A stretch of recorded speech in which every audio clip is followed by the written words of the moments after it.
Hello everyone, welcome back to your accountancy videos. In the previous video we have completed banking transaction. Now we'll move towards question number 8 in your book. Read question number 8. Past journal entries for the following transaction. First transaction, goods withdrawn by the owner of rupees 1000 for personal use. In accounting terms we have done a term for that.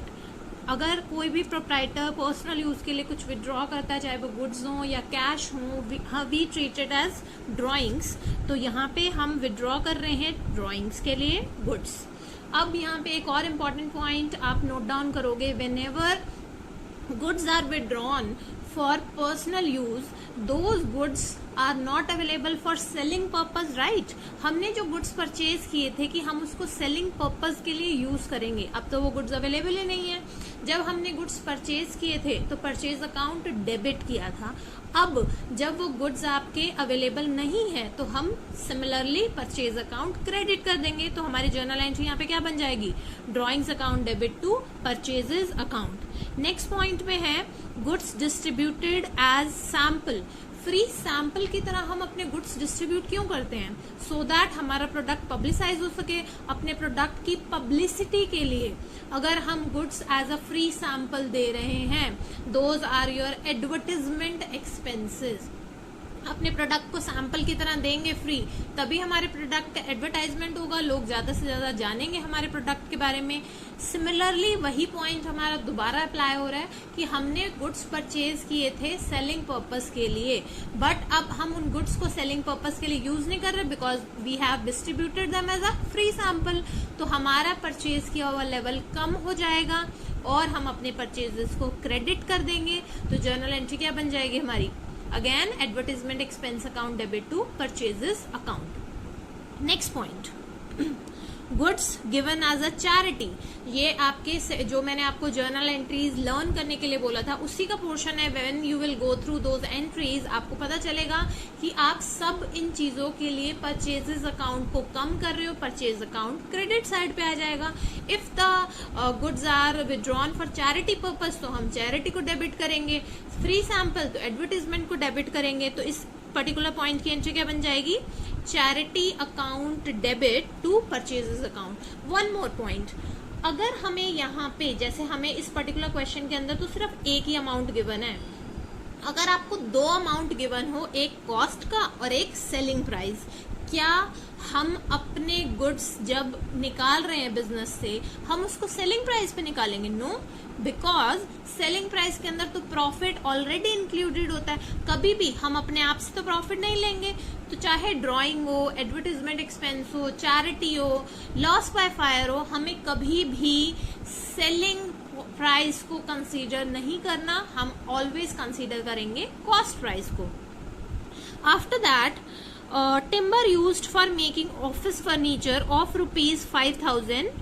Assume that the firm is a timber merchant. इन्होंने ये वाली line specially दे दी है bracket में ताकि आपको पता चले कि जो टिम्बर था हमारा बिजनेस ही टिम्बर के अंदर डील करने का. We are timber merchant.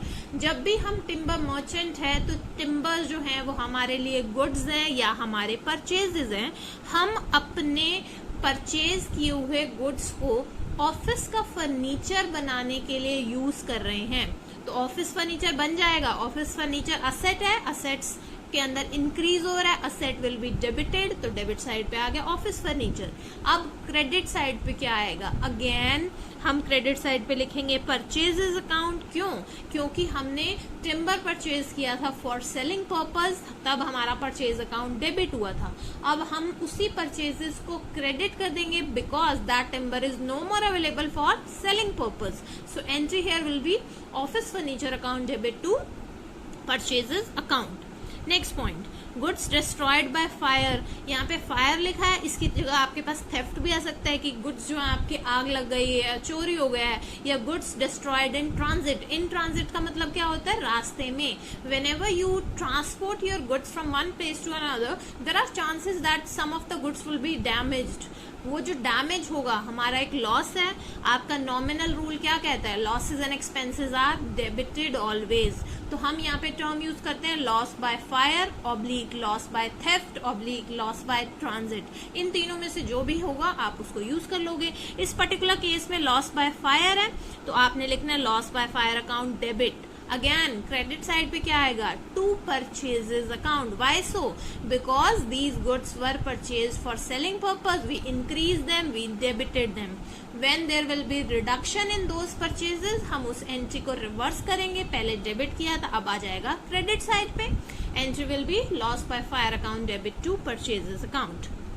Last point, goods lost in transit. I told you entry में क्या होगा, सिर्फ वही डिफरेंस हो जाएगा, लॉस इन ट्रांजिट एंट्री हमारी चेंज हो जाएगी। फर्स्ट एंट्री में हमारे गुड्स हमने परचेज किए थे और उनको विड्रॉ किया पर्सनल यूज के लिए, इसीलिए परचेज किया हुआ लेवल कम किया, परचेज अकाउंट को क्रेडिट कर दिया। Because it is for personal use we have debited drawing here. Next point में हमारा फ्री सैंपल हमेशा एडवर्टीजमेंट का काम करता है, तो advertisement expenses account debit to purchases account. Narration won't matter, आप किसी भी टाइप के लिख सकते हो, being goods withdrawn for personal use, being goods destroyed as distributed as free sample. Next charity के लिए दिया तो चैरिटी अकाउंट डेबिट लिखा। फर्नीचर की जगह आप ऑफिस फर्नीचर वर्ड भी लिख सकते हो, दोनों आपके लिए सेम मार्क्स कैरी करेंगे, there would be no difference in them. Office furniture और furniture account debit to purchases account हमने परचेज किए हैं, उनके अमाउंट्स भी हमने लिख दिए।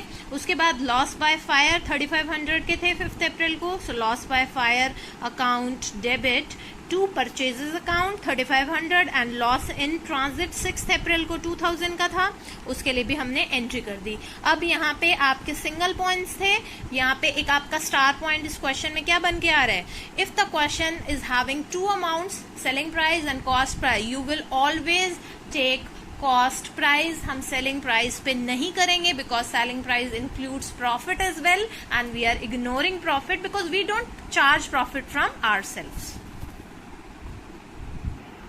Now next point, in question number 10 we will see transaction relating to fixed assets. Fixed assets हमारे क्या होते हैं, which are being held by the business organization for more than 12 months. We take it them for not reselling purpose but for increasing the production capability. हमारे fixed assets हमारी production capability को increase करते हैं। For example I have got new machinery, that machinery is not my current asset, that is my fixed asset, क्योंकि इससे मेरी production capability बढ़ेगी and I am not going to buy machinery for reselling purpose. मैं उसको held कर रही हूँ for increasing my production capability. Here first point says paid repairing charges on existing machinery. अब यहाँ पे आपको ध्यान से देखना है, सेम ही चीज कभी तो हमारे लिए कैपिटल नेचर का एक्सपेंडिचर हो जाएगा, कभी हमारे लिए रेवेन्यू नेचर का एक्सपेंडिचर हो जाएगा। अब इन दोनों में डिफरेंस सबसे पहले हमें पता होना चाहिए। In chapter number 2 I told you expenditure is of 2 types, revenue expenditure, capital expenditure, और थर्ड जो था हमारा deferred revenue expenditure, that is different. Just take these 2 in mind, capital expenditure and revenue expenditure. Capital expenditure में हमने देखा था कि ये एक्सपेंडिचर हमारे एक तो लार्ज अमाउंट के होते हैं, इनसे हमारी प्रोडक्शन कैपेबिलिटी इंक्रीज होती है and they are done once in a while, जो बहुत फ्रिक्वेंटली नहीं किए जाते। For example purchase of building, purchase of furniture, purchase of machinery, those were your capital expenditure. On the contrary revenue expenditures were relating to the day to day running of the business, business की day to day running से related हैं हमारे revenue expenditure. Those revenue expenditures are obviously done frequently, हम उनको once in a while नहीं करते, हम उनको बहुत जल्दी जल्दी करते हैं। उसके अलावा जो रेवेन्यू एक्सपेंडिचर्स होते हैं वो छोटे अमाउंट के होते हैं और उससे हमारी प्रोडक्शन कैपेबिलिटी नहीं बढ़ती, उससे हमारा वर्किंग कैपिटल बढ़ता है। वर्किंग कैपिटल क्या होता है, ऐसा कैपिटल जो हमारे बिजनेस को डेली बेसिस पे रन करने में हेल्प करे।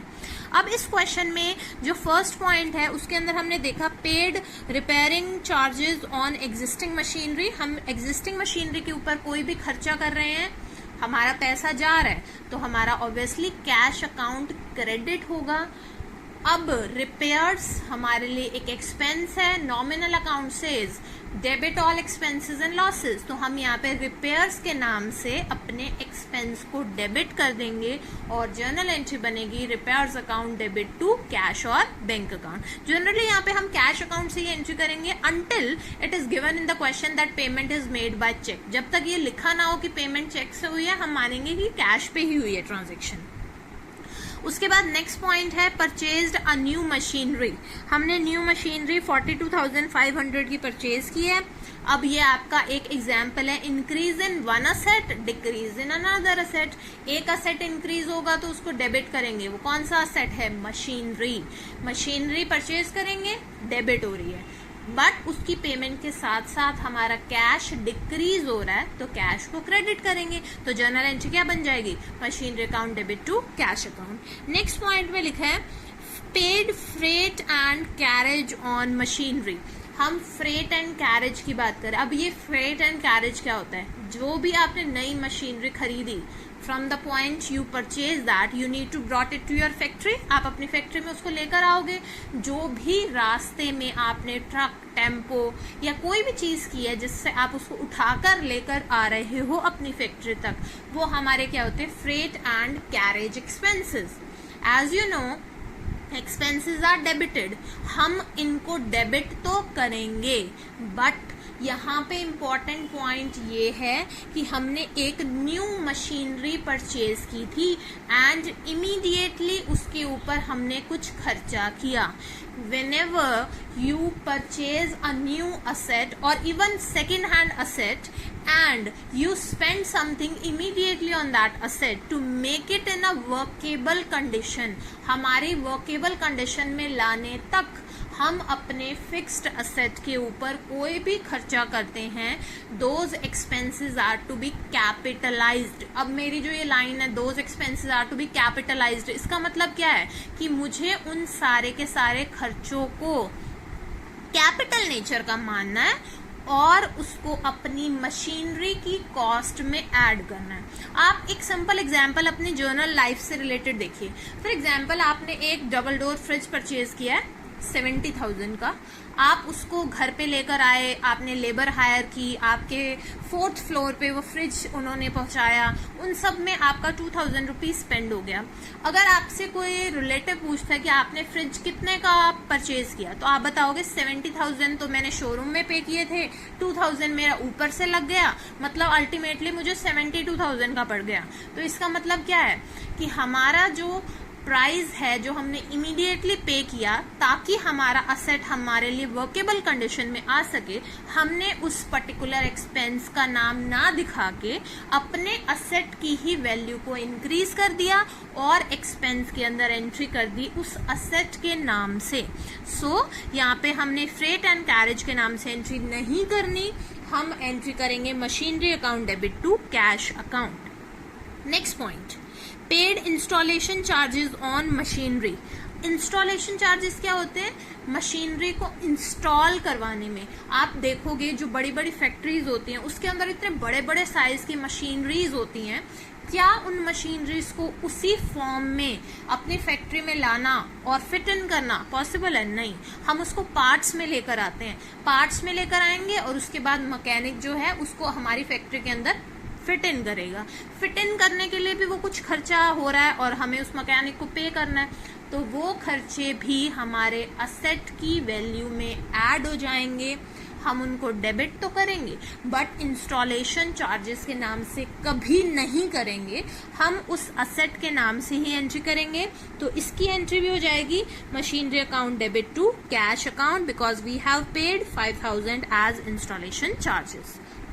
Next point, purchased a second hand machinery. अब हम सेकेंड हैंड मशीनरी परचेज, चाहे हम फर्स्ट हैंड यानी न्यू मशीनरी परचेज करें चाहे सेकेंड हैंड मशीनरी परचेज करें, कैश तो जा ही रहा है, कैश अकाउंट क्रेडिट हुआ. मशीनरी चाहे फर्स्ट हैंड हो चाहे सेकेंड हैंड हो, है तो मशीनरी, तो हम क्या लिखेंगे? Machinery account debit to cash account. Next point है paid repairing charges on the above machinery. आपने 5th अप्रैल को मशीनरी खरीदी थी पुरानी और 6th अप्रैल को उसके ऊपर खर्चा किया to make it in a workable condition आप उसको उस मशीनरी के एक्सपेंसेस को अलग से ना दिखाकर मशीनरी की वैल्यू में ऐड कर दोगे। इसका रियल लाइफ एग्जांपल आप अगर देखो, अपनी मम्मा से बात करो कि उन्होंने एक माइक्रोवेव खरीदा है सेकेंड हैंड, 5000 का, उनको नेबर की आंटी से वो 5000 का मिल गया है microwave, but she need to spend 500 on the inner thing. जो उसकी मशीनरी थी वो ढंग से काम नहीं कर रही थी, तो उन्होंने एक मैकेनिक को बुला के 500 रुपीज और स्पेंड किए। तो अल्टीमेटली उनको माइक्रोवेव कितने पड़े, अमाउंट का पड़ेगा 5500 का। सेम चीज हम यहाँ पे अप्लाई करेंगे कि उन्होंने सेकेंड हैंड मशीनरी परचेज की, इमीडिएटली उसके ऊपर रिपेयर चार्जेस आए, तो वो रिपेयर चार्जेस भी मशीनरी की कॉस्ट में हम ऐड कर देंगे। हम अलग से रिपेयर चार्जेस नहीं दिखाएंगे। बट जैसे आपने अप्रैल में उसको परचेज किया है, आप अगर अक्टूबर में उसके ऊपर रिपेयर्स के कोई चार्जेस स्पेंड कर रहे हो, तब आप मशीनरी के नाम से एंट्री कभी नहीं करोगे। क्यों नहीं करेंगे? क्योंकि आपने उसको इमीडिएटली नहीं खरीदा। मैं यहाँ पे दोबारा ये पॉइंट बोल रही हूँ, whenever you spend something immediately after the purchase of asset, whether it is first hand or second hand, immediately आप कुछ खर्चा कर रहे हो to make it in a workable condition, those expenses are capitalised, मतलब हम उसको असेट की वैल्यू में ऐड कर देते हैं। सो फर्स्ट पॉइंट हमने 1 अप्रैल का देखा था, रिपेयर्स टू कैश, हमने 1000 रुपीज पे किए। ये एक ऐसा पॉइंट है जहां पे हम रिपेयर्स का नाम यूज कर रहे हैं, क्योंकि हमने बताया नहीं है कि ये इमीडिएटली परचेज हुई थी या पहले की परचेज की हुई है। अगर क्वेश्चन में बताया ना हो that on the preceding day और before this repair it was recently purchase, तो हम यही मानेंगे कि ये पहले की मशीनरी है और हम इस पे अब रिपेयर कर रहे हैं, तो हम उसको एज एन एक्सपेंस ही अपने बुक्स ऑफ अकाउंट्स में रिकॉर्ड करेंगे।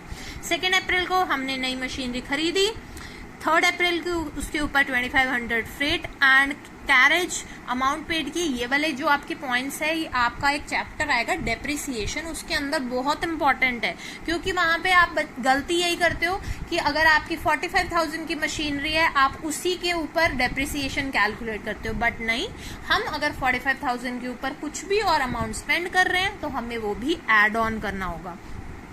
4 अप्रैल को आपने इंस्टॉल करवाया उस मशीनरी को, तब खर्चा हुआ, यहाँ पे भी मशीनरी का नाम यूज किया 3 अप्रैल को, और 4 अप्रैल को भी मशीनरी का नाम यूज किया। उसके बाद हमने देखा 5 अप्रैल को आपने एक सेकेंड हैंड मशीनरी परचेज की थी। मैंने यहाँ कहीं भी शो नहीं किया कि ये सेकेंड हैंड मशीनरी है, आप सिर्फ मशीनरी अकाउंट डेबिट लिखोगे, और उस सेकेंड हैंड मशीनरी पे आपने इमीडिएटली रिपेयर्स करवाया, तब भी मशीनरी के नाम से एंट्री आ गई, रिपेयर्स के नाम से नहीं आई। Now read question number 10। मैं आपके 3 क्वेश्चन कॉन्टिन्यूसली आपको करवा रही हूँ, 8, 9, 10। आप क्वेश्चन नंबर 11 खुद से प्रैक्टिस करोगे, और जो क्वेश्चन ये बैंकिंग ट्रांजेक्शन का भी मैंने नहीं करवाया था, you will practice that at home.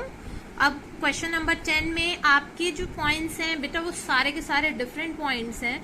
ऐसा नहीं है कि आप उसको गो थ्रू कर लोगे और आपको लर्न हो जाएंगे। You need to learn these entries, क्योंकि अभी आपके लिए अकाउंट्स एक नया सब्जेक्ट है। आप जब इन एंट्रीज को लर्न कर लोगे, आपको टिप्स पे होंगी, तभी आपको फर्दर चैप्टर्स में भी इजी रहेगा, otherwise you won't be able to remember those points. यहाँ पे फर्स्ट पॉइंट है interest due but not paid. Due but not received word आ गया इंटरेस्ट के लिए, तो मतलब हमें इंटरेस्ट रिसीव करना था, हमारे लिए इनकम है। ड्यू बट नॉट रिसीव्ड मतलब हमने अर्न कर ली बट रिसीव नहीं की।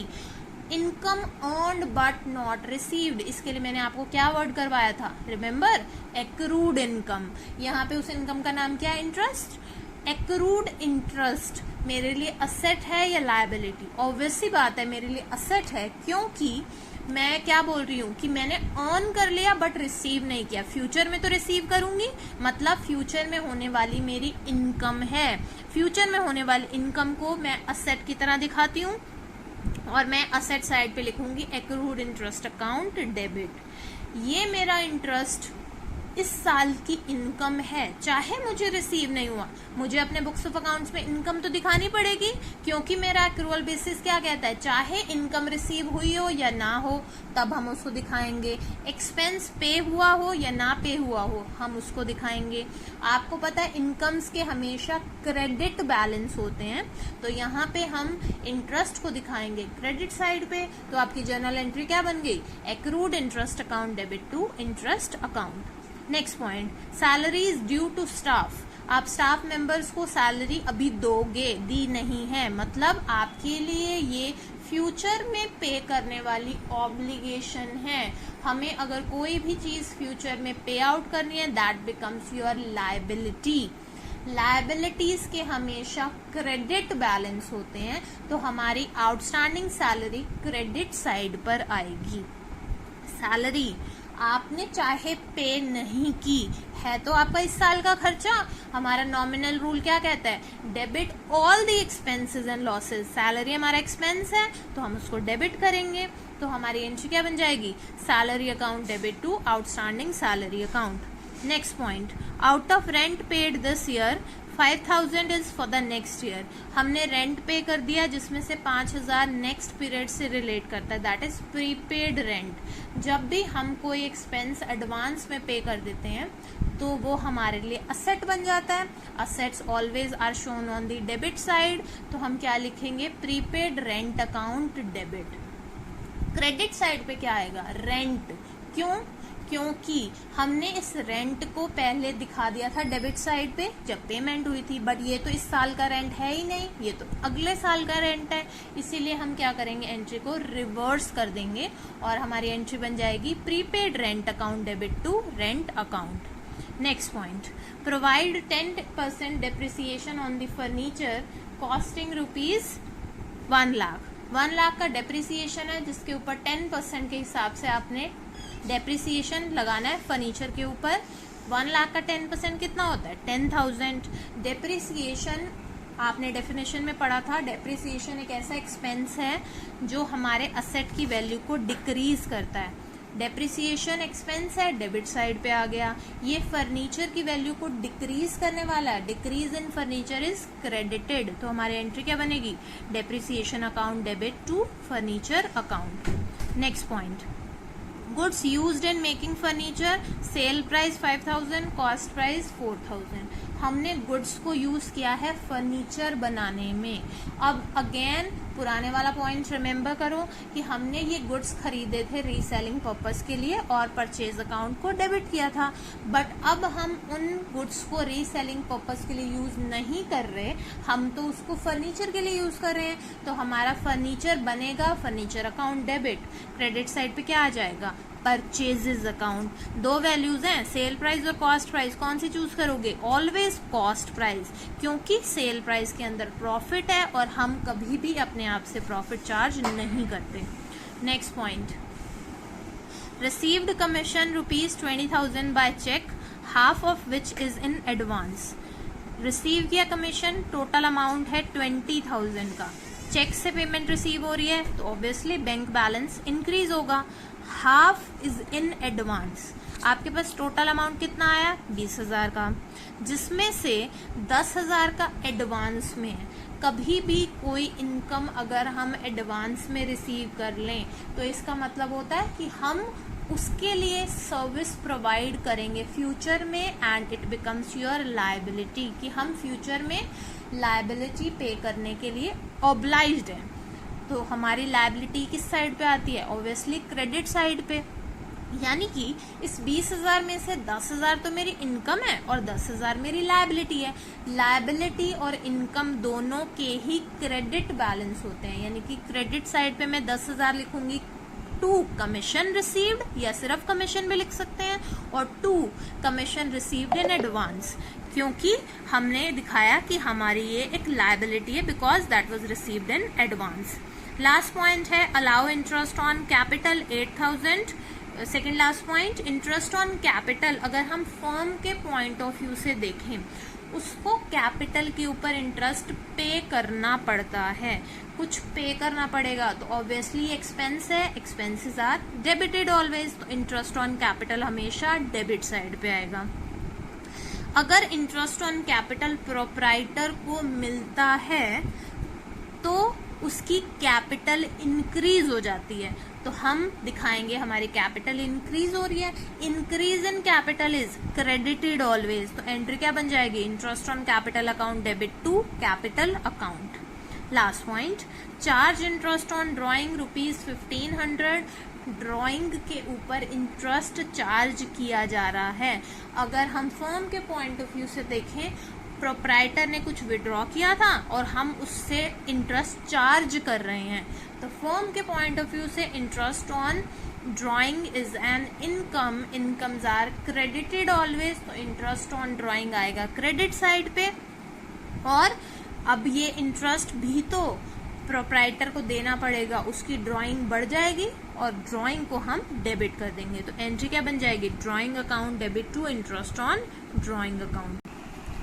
तो हमारी फर्स्ट एंट्री क्या की थी हमने, एक्रूड इंटरेस्ट असेट है और इंटरेस्ट अकाउंट, क्योंकि इंटरेस्ट हमेशा इनकम है, क्रेडिट साइड पे आएगा। Accrued interest account debit to interest account. Next point, salary to salary outstanding, salary खर्चा है, डेबिट साइड पे आया। आउटस्टैंडिंग सैलरी लायबिलिटी है, क्रेडिट साइड पे आया। प्रीपेड रेंट असेट है, डेबिट साइड पे आया, बट ये हमारा रेंट चाहे हमने पे कर दिया, करंट ईयर से रिलेट नहीं करता, इसीलिए मैं अपने रेंट के लेवल को कम कर रही हूँ, क्रेडिट साइड पे दिखा रही हूँ। Next point, depreciation to furniture, हमारा डेप्रिसिएशन एक्सपेंस है, डेबिट साइड पे आया और इससे मेरे फर्नीचर की वैल्यू कम हो रही है, decrease in asset is credited always, तो मैंने फर्नीचर को क्रेडिट कर दिया। नेक्स्ट पॉइंट पे मैंने अपना जो गुड्स परचेज किए थे उनको मैं फर्नीचर बनाने में यूज कर रही हूँ, तो फर्नीचर मेरा बन गया, फर्नीचर डेबिट और परचेज का लेवल कम कर देंगे, परचेज को क्रेडिट कर दिया। Next point, bank account debit, 20,000 पैसा आया है, उसको तो दिखाना है, चेक से आया था। उसके बाद उसमें से 10,000 हमारी लायबिलिटी है, कमीशन रिसीव्ड इन एडवांस, और 10,000 हमारी इनकम है टू कमीशन। लास्ट के 2 पॉइंट्स में ज्यादातर बच्चे मिस्टेक करते हैं, इंटरेस्ट ऑन कैपिटल हमेशा एक्सपेंस है, डेबिट साइड पे आएगा और उसकी वजह से कैपिटल इंक्रीज हो रही है, तो interest on capital account debit to capital account 8,000।